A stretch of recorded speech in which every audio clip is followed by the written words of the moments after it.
The title of the story is Deception and Redemption, the tale of Kotobabi Village. Once upon a time, in the faraway village of Kotobabi, nestled deep within the heart of Africa, a group of foreigners arrived. Mr. John, Dr. West, and Madam Esther had come from faraway lands with a hidden agenda. They were cunning and persuasive, and they sought to change the ways and customs of the peaceful Kotobabi villagers. Kotobabi was a close-knit community where generations had lived in harmony following the traditions passed down by their ancestors. They had their own beliefs, customs, and a deep connection with their land and its spirits. The villagers were content, and their lives were filled with joy and prosperity.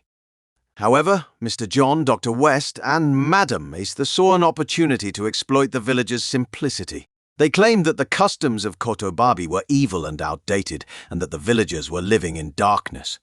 They presented themselves as enlightened individuals who could bring progress and prosperity to the village by introducing modern ways of life. At first, the villagers were skeptical, but the foreigners were persuasive. They brought gifts and shared tales of their own lands, where they claimed people lived in abundance and happiness thanks to their superior customs and beliefs. Slowly, doubt began to creep into the minds of the Kotobabi villagers. As time passed, the influence of Mr. John, Dr. West, and Madam Esther grew stronger. They started to convince the villagers to abandon their traditions and embrace the foreign ways. The villagers began to discard their old customs and rituals, and the once vibrant village became divided.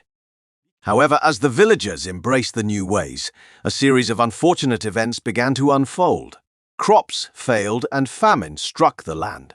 Disease spread, and the once joyful faces of the villagers turned pale with worry. It seemed that the village was cursed, and the foreigners' promises of prosperity had proven false. Desperation filled the hearts of the villagers as they witnessed their loved ones suffer and die. They turned to their ancestors' spirits for guidance, but it seemed that the gods had abandoned them.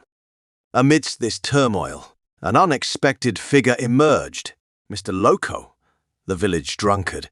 He had always been known for his eccentric behavior, but he was also believed to have a strange connection with the spiritual realm. One fateful night, as he lay in a drunken stupor, the oracle revealed itself to him in a vivid dream. The oracle told Mr. Loko that the gods of Kotobabi were not angry with the villagers. They were protecting them from the deceitful foreigners.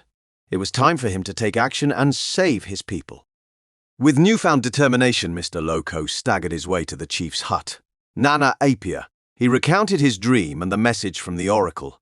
Nana Apia, though skeptical, trusted Mr. Loko's connection to the spiritual world and decided to heed the oracle's warning. And together, they organized a gathering of the villagers and pleaded for them to return to their ancestral ways. The villagers, now broken and humbled by their suffering, agreed to listen.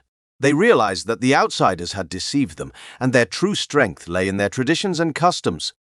In a grand ceremony, they made offerings to the gods, asking for forgiveness and guidance. As they did so, the skies cleared and the land began to heal.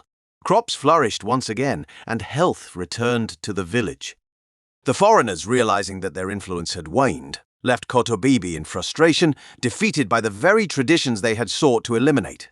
The village of Kotobabi, now stronger and more united than ever, continued to thrive, knowing that the gods had protected them all along.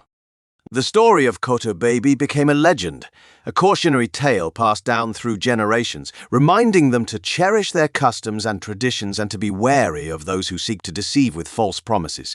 And Mr. Loko, once the village drunkard, became a respected elder, forever known as the one who saved Kotobabi from the deceitful foreigners and the one who restored peace and prosperity to their beloved village.